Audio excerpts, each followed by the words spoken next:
अभी 5 मार्च से लेंट यानी कि मसीह रोजे भी स्टार्ट हो गए हैं। पर क्या ये रोजे लेंट रखना बिब्लिकल है?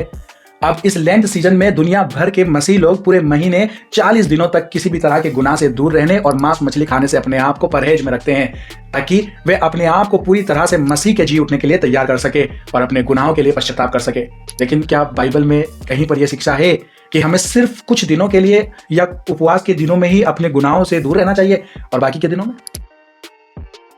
बाइबल में ऐसा कहीं पर भी नहीं लिखा है। बाइबल में यीशु मसीह ने कहा, जब तुम उपवास रखो तो गुप्त में रखो और किसी को भी यह पता ना चले कि तुम उपवास में हो। लेकिन लेंट के सीजन में मसीह लोग ऐश वेडनेसडे बनाते हैं और अपने माथों पर यह क्रॉस का निशान बनाकर घूमते हैं, ताकि लोग ये जान पाए कि ये लोग उपवास में चल रहे हैं, ये उपवासी लोग हैं। यीशु ने कहा, जब तुम उपवास रखो तो नहा धोकर अपने सर पर तेल मल लो, ताकि तुम्हारा पिता जो गुप्त में है वो तुम्हें उपवास में जाने, ना कि दुनिया के लोग। अब यह संडे वाले दिन जो पाम ट्री के पत्तों को जलाकर राख में बदलकर उसे माथों पर लगाया जाता है, यह भी गलत है, क्योंकि राख दुख को शो करती है और पाम संडे खुशी को, और ये खुशी को दुख में बदलने के सिंबल के तौर पर फ्री मेसन्स के चर्च में किया जाता है। और ये फ्री मेसोनिक चर्च जो है ये लूसीफेरियन होते हैं। और जो ये क्रॉस अपने माथों पर लगाते हैं ये यीशु मसीह का क्रॉस नहीं है, इसकी चारों साइड इक्वल होती है। ये भी एक फ्री मेसोनिक सिंबल होता है, जो कि तामूज का सिंबल होता है, जो निम्रोद का बेटा था और जिसके साथ बाद में उसकी माँ अस्तार शादी करके उसी की पत्नी बन जाती है। और एक दिन तामूज शिकार पर जाता है और एक जंगली सुअर उसको टक्कर मार देता है और वो मर जाता है। और उसकी मौत के शोक में उसकी माँ अस्तार 40 दिनों तक फास्ट करवाती है। वहां से आया है ये लेंट सीजन।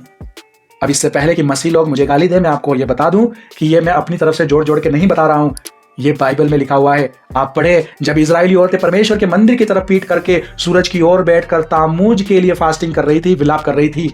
लिखा है यजकेल अध्याय 8 उसके 14 से, तब वह मुझे यहोवा के भवन के उस फाटक के पास ले गया जो उत्तर की ओर था, और वहां स्त्रियां बैठी हुई तामूज के लिए रो रही थी। तब उसने मुझसे कहा, हे मनुष्य के संतान, क्या तूने देखा है?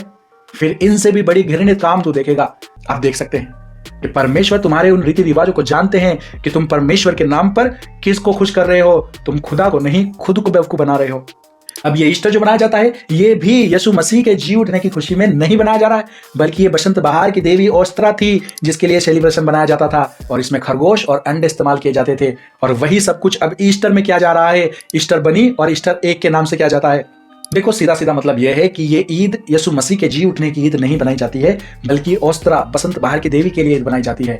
अब मुझे ये समझ में नहीं आता कि कैथोलिक चर्चों में तो ये सब कुछ किया ही जा रहा है, लेकिन जो डिनोमिनेशन कैथोलिक चर्च से अलग हुए थे उनको भला ये सब कुछ बनाने की क्या जरूरत है? उनको ये सब कुछ बनाना ही था तो फिर वे कैथोलिक चर्च से अलग ही क्यों हुए थे? अगर आपके भी आसपास के चर्चों में ऐसा कुछ किया जा रहा है तो मुझे कमेंट में लिखकर बताइए।